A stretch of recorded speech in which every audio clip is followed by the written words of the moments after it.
Hello hello hello. हाँ जी बच्चों, वॉइस क्लियर है, वीडियो क्लियर है, just raise your hands. Everything is fine. Okay, everything was not fine actually, internet was not working. तो मेरे को 2-3 बार राउटर को रीस्टार्ट करना पड़ गया आज, बट फाइनली इट्स वर्किंग। ये एक अच्छी बात है। चलिए स्टार्ट करते हैं। तो आज 2-3 बातें हैं आपके लिए। एक तो आज यूपी बोर्ड का रिजल्ट है दिन में 12:30 बजे, है ना। तो you will get to know कि भाई जो बच्चे पूरे साल मेहनत करते हैं उनका रिजल्ट कैसा आता है। और सबसे बड़ी बात यह है कि आपको रिजल्ट नहीं, आपको एक ऑथेंटिक रिजल्ट देखने को मिलेगा। देखो, दो चीज़ें हैं, हमें कभी कभी जो दिखाया जाता है वो होता नहीं है वास्तव में। कैसे, मैं आपको बताता हूँ। जैसे मान लीजिए यूपी का स्टेट है, यूपी स्टेट के अंदर टॉपर्स आए, ठीक है। मान लो कोई बच्चे टॉप करते हैं, उन टॉप बच्चों को कॉल किया जाता है कि आपने टॉप किया है, हम आपसे मिलना चाहते हैं। उन बच्चों के घर जाया जाता है, फिर उन बच्चों को माला पहनाई जाती है, फिर उन बच्चों से पूछा जाता है आपने पढ़ाई कैसे करी, फिर उसको रिकॉर्ड कर लिया जाता है। उसको रिकॉर्ड करके अपने प्लेटफॉर्म के ऊपर डाल दिया जाता है, स्टेट टॉपर 1 डाल करके।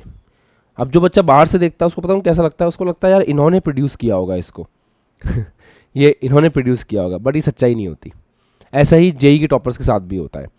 जेई का रैंक 1 अगर आप ऑब्जर्व करेंगे तो जेई और नीट का रैंक 1 जो है वो हर हर बड़े बड़े इंस्टीट्यूट पे आपको सेम बंदा मिलेगा। कोई नीचे लिख देगा मेरा डीएलपी प्रोग्राम में मेरा ये है, मेरा वो है, इस तरीके से। हम लोग ये कोशिश करते हैं कि हम लोग ऑथेंटिक रिजल्ट दें। कैसे हम लोग ऑथेंटिक रिजल्ट देते हैं मैं आपको बताता हूँ। जो बच्चे एएसएल से पढ़ते हैं उन सब बच्चों को एक ग्रुप में जोड़ा जाता है, जो होता है टेलीग्राम ग्रुप। जैसे आपका फोर्स 5.0 का टेलीग्राम ग्रुप है, जिसके अंदर अभी लगभग 2000 से ऊपर बच्चे हैं। बिल्कुल वैसे ही पिछले साल का रफ्तार बैच का ग्रुप है, फोर्स बैच का ग्रुप है। जैसे ये रफ्तार बैच का ग्रुप है आपका, इसमें लगभग 7,000 के आसपास बच्चे हैं। तो ये ग्रुप हो गया, फोर्स बैच का ग्रुप हो गया, आशा बैच का ग्रुप हो गया। हम उस ग्रुप के अंदर डालते हैं कि जिस बच्चे ने अपना रिजल्ट यहाँ से पढ़ाई करी, अपना रिजल्ट भेजिए, और जब वो रिजल्ट भेजते हैं तो वहाँ से हम रिजल्ट को पिक करते हैं। हम यूट्यूब के ऊपर कोई भी लाइव स्ट्रीम, हाँ एक और तरीका, ये आज का नया स्कैम है यूट्यूब के ऊपर, आपको पता होना चाहिए। मतलब देखो, आपको स्कैम्स के बारे में पता होना चाहिए ताकि आप दूसरों को अवेयर कर सको। बिकॉज जब आप जाओगे तो फिर आपसे भी पूछा जाएगा सवाल, तो आपको पता होना चाहिए इसके पीछे चलता क्या है। फॉर एग्जाम्पल, मैंने एक लाइव स्ट्रीम स्टार्ट करी, मैंने कहा कि आप अपना रिजल्ट बताइए, हम अपना रोल नंबर बताइए, हम आपका रिजल्ट निकालेंगे। तो हम क्या लिखते हैं, वो वेबसाइट ओपन करके बैठ जाएंगे, उसके बाद आपका रोल नंबर पूछेंगे, अपना रोल नंबर डालोगे। मान लो आपका रैंक आ गया, मान लो आपके 90 मार्क्स आ गए फिजिक्स में, या 95 आ गए केमिस्ट्री में, तो पता है क्या कोट किया जाएगा कि 95 मार्क्स आए इस बच्चे के केमिस्ट्री में हमारे चैनल से पढ़ करके। जबकि आप जैसे मासूम बच्चों को पता ही नहीं है कि आप तो अपना रोल नंबर बता रहे थे ताकि वो आपको रिजल्ट बता दें, उन्होंने उस रिजल्ट को अपना ही बना लिया। कहते हुए काफ़ी दुख होता है कि टीचर्स मतलब इस तरह से आजकल करने लगे हैं, ये वाली बात है ना।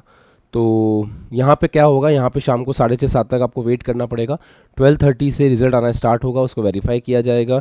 एक बार ऐसा भी हुआ था कि एक बच्चे ने लास्ट ईयर का जो मतलब टॉपर था ना, उसका रिज़ल्ट निकाला और हमको भेज दिया कि सर मेरी रैंक ऐसे ऐसे आई है और मेरा मैं ये टॉपर हूँ इस चीज़ का।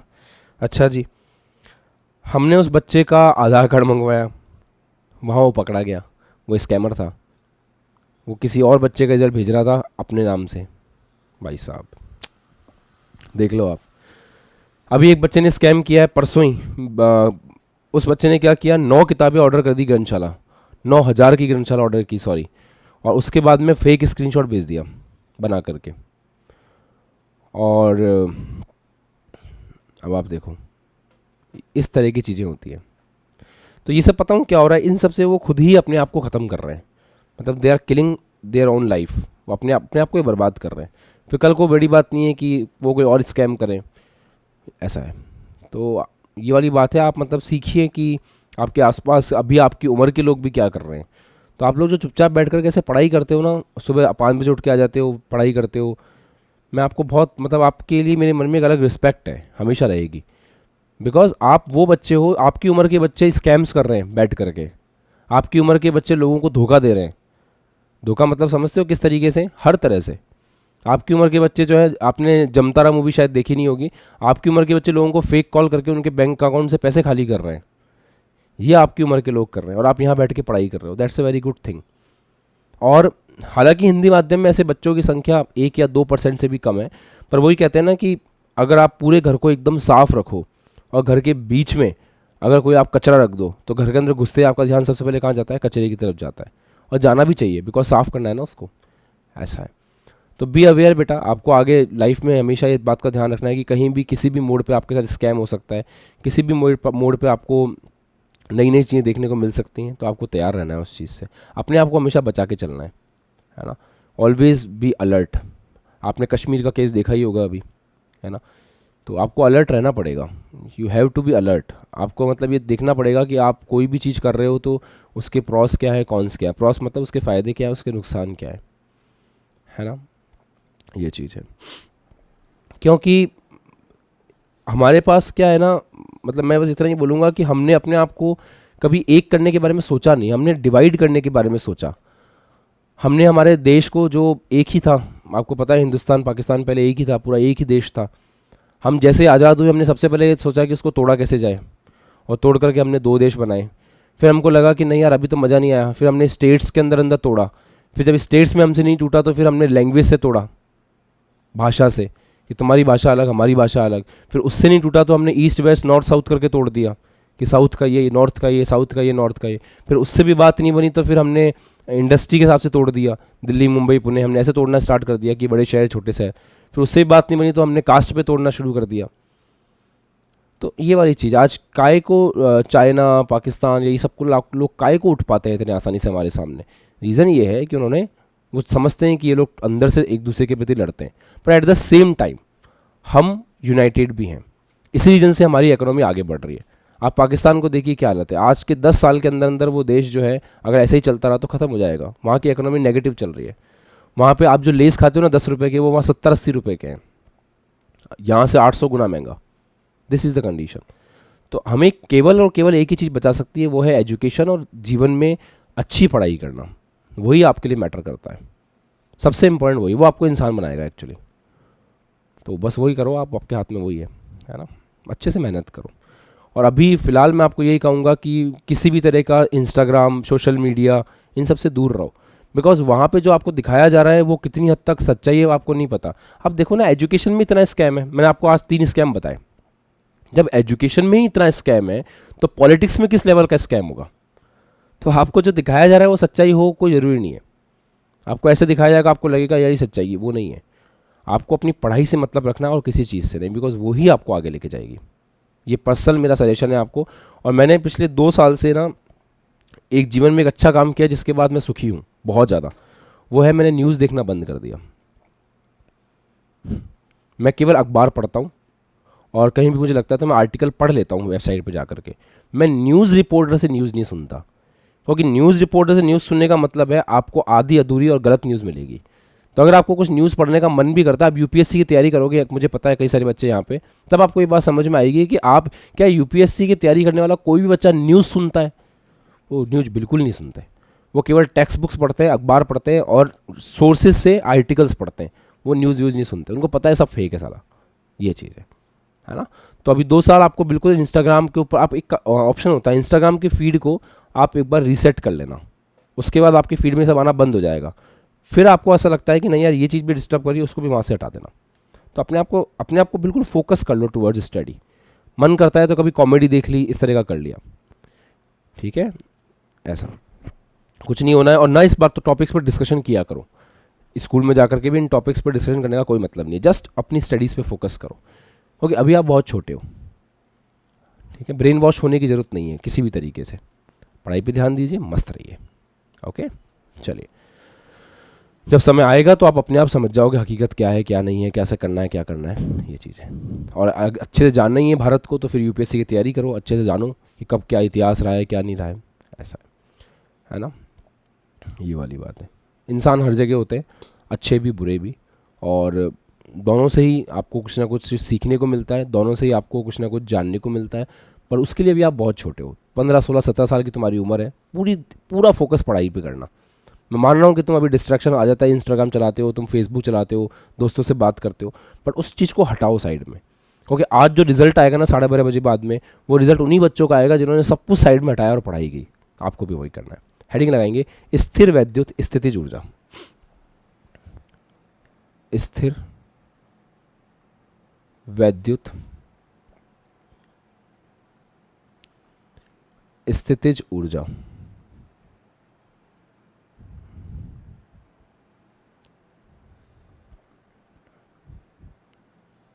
Electrostatic potential energy. आज हम थोड़ा सा लेट है पर जितना हो पाएगा पढ़ेंगे। Electrostatic potential energy, electrostatic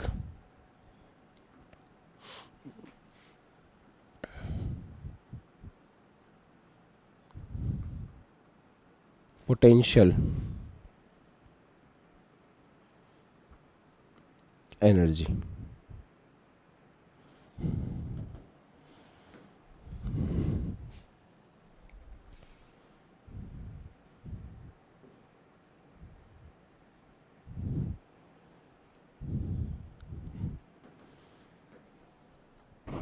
electrostatic potential energy.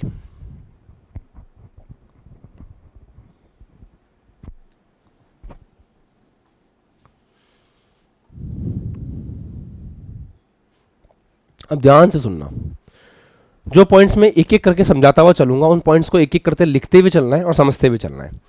पहली चीज बेटा, फिजिक्स के अंदर पोटेंशियल एनर्जी या फिर स्थितिज ऊर्जा जैसी किसी भी चीज को परिभाषित किया ही नहीं गया है। फिजिक्स के अंदर स्थितिज ऊर्जा परिभाषित है ही नहीं। तो अगर कोई आपसे पूछे कि स्थितिज ऊर्जा की परिभाषा बता दो, तो स्थितिज ऊर्जा की कोई परिभाषा नहीं होती। तो फिजिक्स के अंदर स्थितिज ऊर्जा यू को परिभाषित किया ही नहीं गया है। तो फिजिक्स में क्या परिभाषित है? फिजिक्स में स्थितिज ऊर्जा में परिवर्तन परिभाषित है। ऐसे ही मैं आपको एक बात बताता हूं, अब सच्चाई बताने का समय आ गया। अब तक मैंने आप सच्चाई छुपाई थी। विभवांतर को परिभाषित किया गया था फिजिक्स में।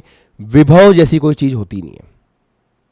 विभव परिभाषित ही नहीं है, विभवांतर परिभाषित है।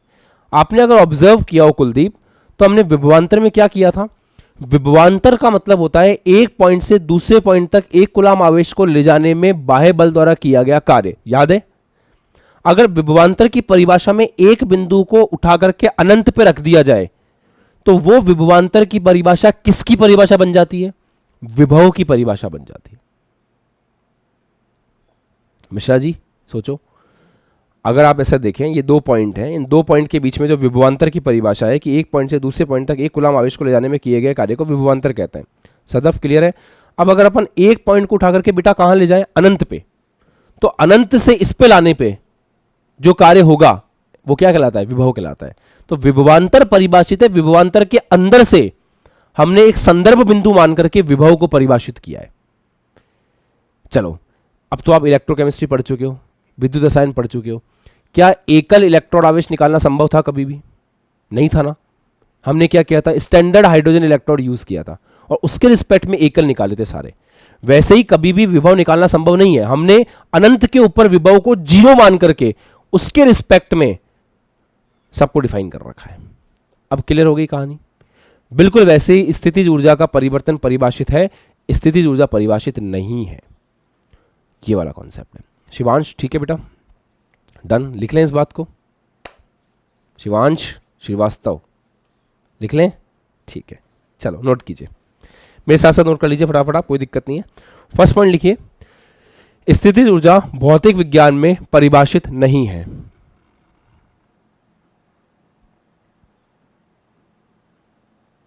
स्थितिज ऊर्जा भौतिक विज्ञान में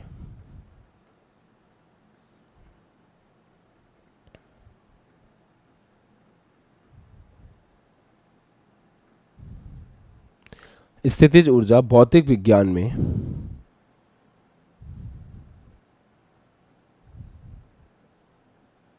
परिभाषित नहीं है। मतलब U is not defined, U defined ही नहीं है। तो परिभाषित क्या है सर? फिर लिखते रहो साथ साथ, स्थितिज ऊर्जा में परिवर्तन परिभाषित है।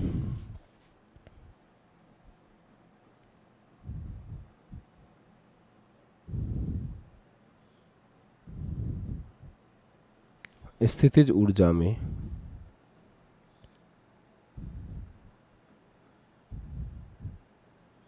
परिवर्तन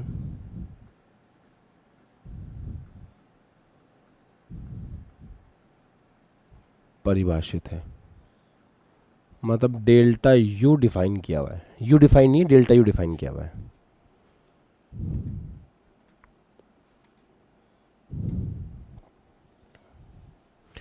अच्छा, फिर हम क्या करते हैं, हम ये करते हैं कि स्थितिज ऊर्जा में परिवर्तन की जो परिभाषा है उसमें बदलाव करके स्थितिज ऊर्जा को परिभाषित करते हैं। देखिए, हम स्थितिज ऊर्जा में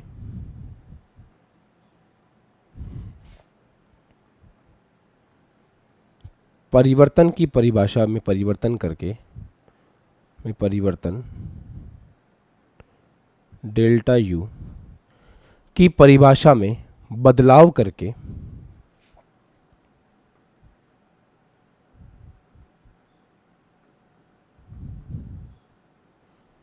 की परिभाषा में बदलाव करके स्थितिज ऊर्जा को परिभाषित करते हैं, बदलाव करके स्थितिज ऊर्जा को परिभाषित करते हैं, में बदलाव करके लिख लो, स्थितिज ऊर्जा को परिभाषित करते हैं।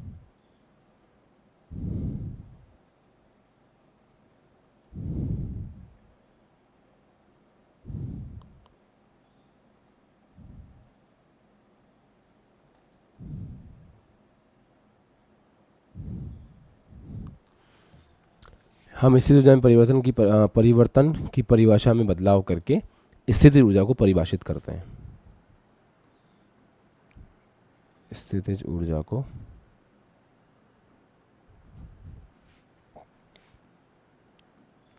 परिभाषित करते हैं।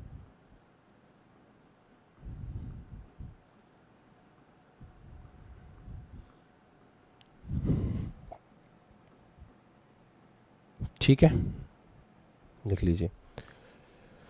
देखो, एक बात और है, स्थितिज ऊर्जा कभी भी एक आवेश के लिए परिभाषित नहीं है। जैसे कोई आपसे मुझसे पूछे आकर के कि यार ये एक आवेश है, ये आवेश क्यों पड़ा हुआ है, बता दो इसकी स्थितिज ऊर्जा क्या है, तो कभी भी एक सिंगल आवेश के लिए स्थितिज ऊर्जा परिभाषित नहीं है। तो लिखें, किसी एकल आवेश के लिए, किसी एकल आवेश के लिए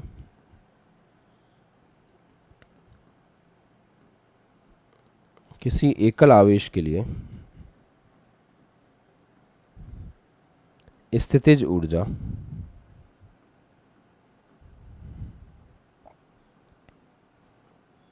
परिभाषित नहीं है,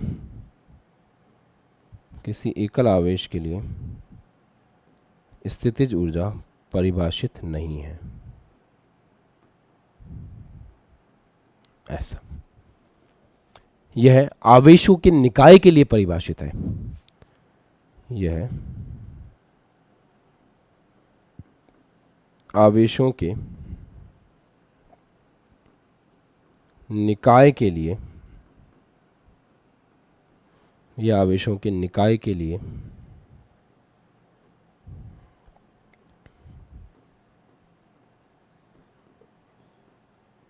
परिभाषित है, ऐसा है। ठीक है, देखना।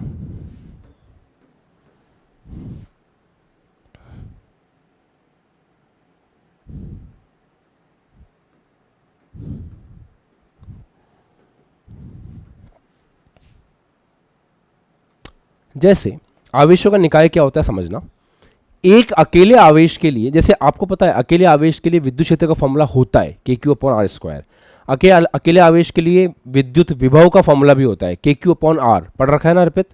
परंतु अगर कोई आपसे ऐसे बोले ना कि एकल आवेश के लिए ये बता दो कि स्थितिज ऊर्जा का फॉर्मूला क्या है, तो एकल आवेश के लिए स्थितिज ऊर्जा परिभाषित ही नहीं है, हमेशा निकाय होना चाहिए। निकाय का मतलब मैं आपको बताता हूँ एग्जाम्पल। जैसे दो आवेश एक दूसरे के पास रखे हुए हैं, ये निकाय है। जैसे एक आवेश ये है Q1, एक आवेश ये है Q2, एक दूसरे से कुछ दूरी पर रखे हुए हैं, ये निकाय है। इसके लिए हो सकता है जैसे मान लो तीन आवेश एक दूसरे से कुछ दूरी पर रखे हों, ऐसे तीन आवेश रखे हुए हैं, यहाँ एक आवेश रखा हुआ है Q1, यहाँ एक आवेश रखा हुआ है Q2, यहाँ एक आवेश रखा हुआ है Q3, इस प्रकार से चलेगा।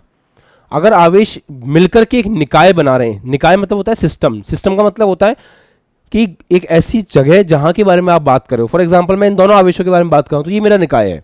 निकाय की ऐसी कोई फिक्स डेफिनेशन नहीं होती। जिस हिस्से के बारे में बात हो रही है, जिसके लिए आप किसी टॉपिक को पढ़ रहे हो, वो आपका निकाय है। फॉर एग्जांपल मेरा निकाय अभी क्या है, मैं जहां से पढ़ा रहा हूं। आपका निकाय आप मेरे सामने बैठ के पढ़ रहे हो, बस ये हमारा एक सिस्टम है, ये हमारा एक निकाय है ना। अच्छा, किस तरह से परिभाषित है? स्थितिज ऊर्जा में परिवर्तन को परिभाषित किया है संरक्षी बल द्वारा किए गए कार्य का नेगेटिव। संरक्षी बल के बारे में मैंने आपको थोड़ी बहुत इंफॉर्मेशन स्टार्टिंग में दी थी। ऐसा बल जिसके लिए किया गया कार्य पथ पर निर्भर नहीं करता, घूम करके वापस वहीं पे आ जाओ तो नेट कार्य जीरो हो जाता है, ये सब मैंने आपको बताया था। तो ये स्थितिज ऊर्जा की परिभाषा है जो हर बच्चे को दिमाग में रखनी पड़ेगी। ये स्थितिज ऊर्जा में परिवर्तन की परिभाषा है। ये क्लास 11th में वर्क एनर्जी पावर नाम के चैप्टर में पढ़ाई जाती है कि डेल्टा यू बराबर माइनस का डब्ल्यू संरक्षी। अच्छा, संरक्षी बल यहां पे कौन हो सकता है? एक स्थिर वैद्युत बल एक संरक्षी बल होता है, तो ये हो जाएगा स्थिर वैद्युत बल। आप इसकी जगह स्थिर वैद्युत बल लिख सकते हैं क्योंकि वो एक संरक्षी बल है, तो उसके द्वारा किया गया कार्य आ जाएगा।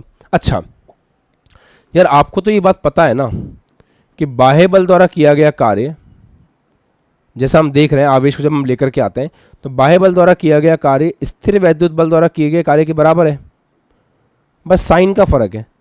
याद है आपको, जब आप आवेश को धीरे धीरे लेकर के आ रहे थे विभव वाले टॉपिक में, तो पढ़ाया था ना मैंने कि जो बाह्य बल है वो बाह्य बल आपके स्थिर वैद्युत बल के बराबर है परिमाण में, बस डायरेक्शन में विपरीत है, दोनों डायरेक्शन में अपोजिट है। अच्छा, तो ये माइनस के डब्ल्यू स्थिर वैद्युत की जगह अपन क्या लिख सकते हैं? सिंपल डब्ल्यू बाह्य लिख सकते हैं। तो दो फॉर्मूले आपको दिमाग में रखने हैं, एक जो मैंने ऊपर लिखा है यहाँ पे, एक ये दोनों फॉर्मूले आपको अच्छे से माइंड में रखने हैं। Just note it down. अच्छा, डेल्टा यू क्या है? फिर से बता दूं मैं आपको, डेल्टा यू है स्थितिज ऊर्जा में परिवर्तन।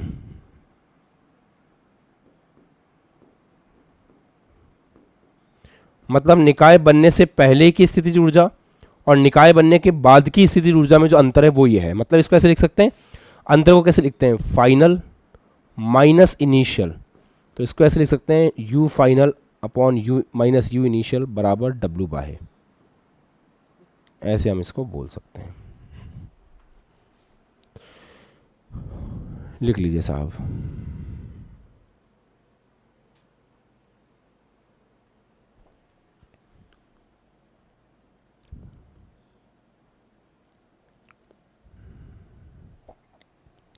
फिर हम सीखेंगे दो आवेशों के निकाय की स्थितिज ऊर्जा निकालना, कि दो आवेशों के निकाय की स्थितिज ऊर्जा कैसे निकाल सकते हैं।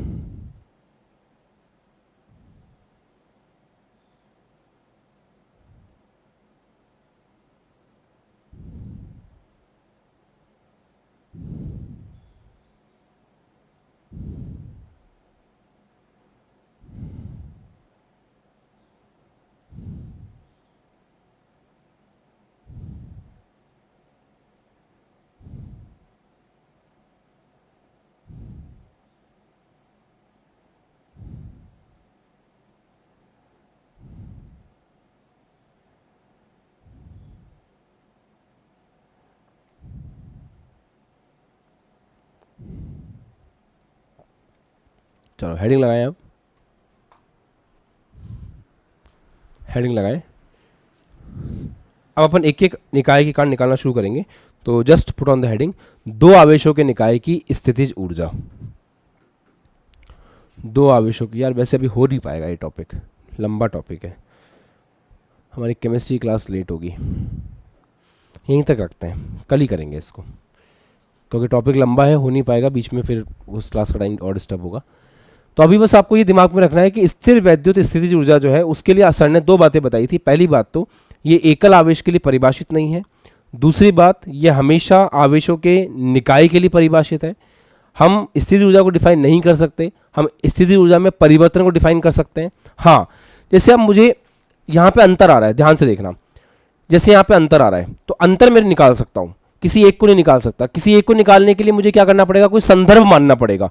उस संदर्भ को जब मैं लूंगा तो उस संदर्भ की वैल्यू जीरो हो जाएगी, फिर इन दोनों में से कोई एक जीरो हो जाएगा और दूसरा निकल करके आ जाएगा। ये टॉपिक बिल्कुल वैसा ही है जैसा मानक हाइड्रोजन इलेक्ट्रोड में आपको पढ़ाया गया था कि ई कैथोड माइनस ई एनोड का अंतर होता है ई सेल। तो ना हम अलग से ई कैथोड निकाल सकते हैं, ना हम अलग से ई एनोड निकाल सकते हैं। तो हम एक संदर्भ को चूज करते हैं, उसको जीरो करते हैं, दूसरा अपने आप निकल के आ जाता है। कल मैं एग्जैक्टली वही चीज़ करने वाला हूँ। डन है? चलो 1-2 मिनट है हमारे पास, तो हम आप लोगों से बात कर सकते हैं, जो भी कुछ बोलना चाहे। हाँ बच्चा बोलो।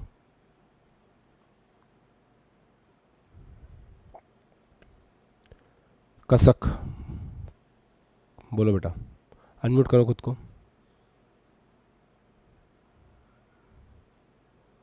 हाँ बोलिए। नमस्ते, थोड़ा तेज बोलेंगे, आवाज़ नहीं आ रही क्लियरली आपकी। बोलो।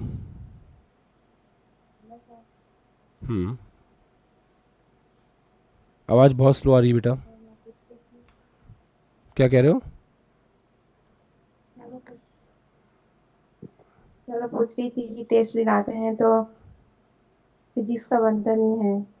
फिजिक्स का बनता नहीं है, फिजिक्स को बनने में समय लग सकता है। फिजिक्स थोड़ा सा टॉपिक ऐसा ही है, रिवीजन करते रहो। जैसे जैसे रिवीजन करते रहोगे, क्लासरूम एग्जाम्पल्स को वापस से रिवाइज करते रहो, तो वैसे धीरे धीरे फिजिक्स में कमांड आती जाएगी। फिजिक्स में कमांड लाने के लिए इंपॉर्टेंट ये है कि आप सारे फॉर्मूलों को ढंग से लिस्ट करें। आप सवाल लगाने से पहले डेरिवेशंस वगैरह आपको अच्छे से आते हों, बोर्ड के सवाल आपको बढ़िया से आते हों। बोर्ड के मतलब जो क्लास में करवाए गए उनको आप प्रैक्टिस करो, फिर धीरे धीरे धीरे ग्रंथशाला के सवाल करो। ऐसे है। ग्रंथशाला में जो सवाल दिए गए उनका लेवल एक के बाद एक के बाद एक बढ़ता जा रहा है, तो आप वैसे उसको करेंगे तो सिस्टमेटिकली रहेगा मामला। हाँ आयुष्मान फटाफट बोलो। नमस्ते सर। नमस्ते बेटा, बताओ। सर से मेरा स्कूल का टाइम 6:30 बजे से पहले लगभग कर दिए कि 7 बजे सभी लोग पहुंच जाओ, तो और स्ट्रिक्ट क्लास नहीं ले पाऊंगा तो उसके लिए क्या कर सकते हैं? अच्छा, कितने बजे स्कूल से आ रहे अगर हो? लाइव नहीं पाऊंगा तो समझ में नहीं आता उतना अच्छे से, अगर लाइव आते हैं तो अच्छा लगता है। स्कूल कब तक चलेंगी आपकी? स्कूल सर लगभग 20 मई तक चलेंगे। 20 में चलेंगे, चलो सोचते हैं कुछ। ठीक है, आज आपने बताया तो कुछ सोचेंगे। हाँ Shraddha. Good morning sir. Good morning. Sir मैंने ग्रंथशाला बुक ऑर्डर की है बट अभी तक आई नहीं। कब ऑर्डर किया था? सर संडे को। तो आपको ट्रैकिंग आईडी मिल गया? क्या सर? ट्रैकिंग आईडी मिल गया आपको? No sir. अभी कॉल करके ट्रैकिंग आईडी ले लेना 10 बजे बाद में आप, है ना? ठीक है सर। सर किस पे कॉल करेंगे? जो नंबर है ना अपने ऑफिस के, जो नंबर हैं, इस नंबर यस सर, पे। Yes sir. एड्रेस लिखवा दिया था आपने? हाँ सर, मैंने सारा एड्रेस अपने मतलब रूम नंबर, गाँव नंबर सब कुछ डाल चुके हैं। ठीक है, तो इस नंबर पे कॉल करके आप अपनी ट्रैकिंग आईडी लेके एक बार ट्रैक कर लेना। ठीक है? Okay sir. Okay okay sir. Okay okay. हाँ सृजन, लास्ट सवाल ले रहे हैं अपन, बोलो। जी सर नमस्ते बेटा, बताओ। ग्रंथशाला खरीदनी है यूपी बोर्ड वालों के लिए। यूपी बोर्ड के लिए बिल्कुल अलग है। कैसी? हाँ यूपी बोर्ड के लिए बिल्कुल अलग बुक है, बिहार बोर्ड के लिए अलग है, एमपी बोर्ड के लिए अलग है, छत्तीसगढ़ बोर्ड के लिए, सब हर बोर्ड के हिसाब से अलग अलग है। आप टीम से कॉल करके बात कर सकते हो बेटा, और कोई डाउट है तो अभी यहाँ पूछ तो लो। सर 2025 और 2016 क्या अलग है? नहीं, कुछ भी अलग नहीं है, बिकॉज अभी एक पेपर होगा बस, केवल आपका यूपी बोर्ड का एक ही तो पेपर हुआ है। देखो मैं आपको बताता हूँ, यूपी बोर्ड का एक ही एग्ज़ाम हुआ है अभी 2025 का। उस पेपर में जितने भी सवाल हैं वो ऑलरेडी ग्रंथशाला में है। ठीक है, तो फिर ग्रंथशाला को रिवाइज करने का नीड ही नहीं लगा मुझे। हाँ इस साल मैं रिवाइज करूँगा अगले साल के बच्चों के लिए, पर उसमें सवाल ऐड नहीं करूँगा, सवाल तो सारे ऐड हो चुके हैं। जो पेपर आना है ना वो पेपर उसी के अंदर है, उसी में से कोई एक सवाल उठ के आता है। यूपी बोर्ड का एक भी सवाल ग्रंथशाला से बाहर नहीं गया, तो सवाल वहीं से आते हैं। बस यहाँ ये है कि उसमें कुछ और चेंजेस करने, वो अगले साल किया जाएगा, इस साल कोई चेंजेस नहीं है, तो आप ले सकते हो। ठीक है, ओके। चलिए अदर देन कुछ। हाँ मिश्रा जी फटाफट बोलो।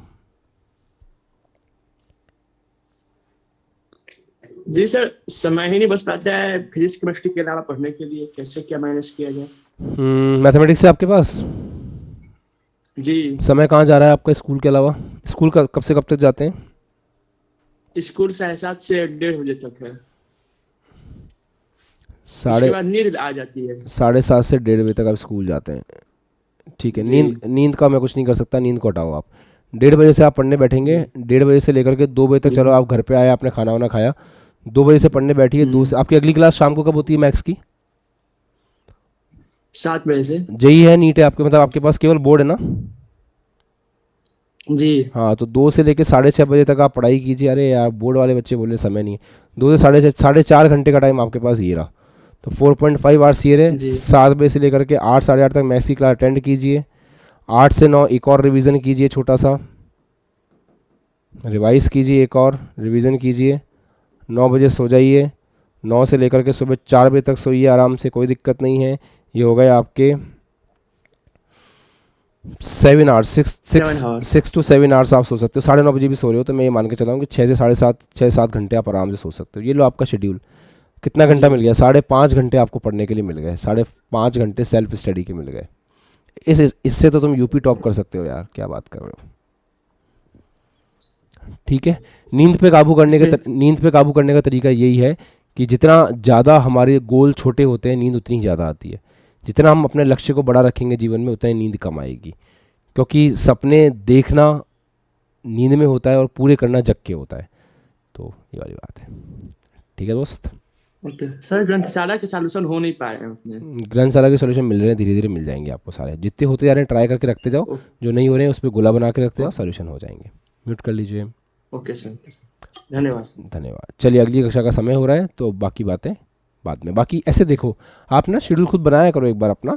और जिन भी बच्चों को टाइम मैनेजमेंट का डाउट है ना, टाइम मैनेजमेंट बेस्ट आपके लेवल पे सॉल्व हो सकता है। तो आप बैठ के ना शांति से अपना शेड्यूल बनाया करो कि मेरा शेड्यूल है, अब इस शेड्यूल के अंदर मैं कहाँ क्या कर रहा हूँ।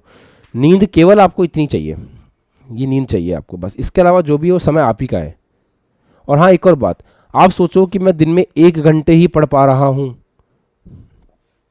तो नहीं पढ़ता हूँ, ऐसा नहीं होता। 1 घंटे पढ़ पा रहे हो, अभी 250 दिन के आसपास बचे हैं, तो 250 घंटे की पढ़ाई क्यों छोड़ रहे हो भाई? ऐसा है। तो आप जितना पढ़ पा रहे हो उसमें उतना पढ़िए, जितना समय आपके पास है उसको अच्छे से यूज़ कीजिए। आपको पता ही नहीं चलेगा कि धीरे धीरे चीज़ें इंप्रूव होने लग जाएंगी। रेगुलर बेसिस पे स्टडी करना ज़्यादा इंपॉर्टेंट है। जैसे आप खाना रोज़ खाते हैं, 2 टाइम खाते हैं, 3 टाइम खाते हैं, नाश्ता अलग करते हैं, दिन में अलग खाते हैं, शाम को अलग खाते हैं, पानी आपको रोज़ पीना पड़ता है। ऐसा तो नहीं है कि आज मैं 6 लीटर पानी पी लूँ तो कल मुझे ज़रूरत नहीं पड़ेगी, नहीं ना। तो पानी तो मुझे रोज़ पीना है। तो जिस तरह से ये सब चीज़ें आपको रोज़ करने की आवश्यकता है, बिल्कुल वैसे ही पढ़ाई भी रोज़ करने की आवश्यकता है ना। चलिए, बाय।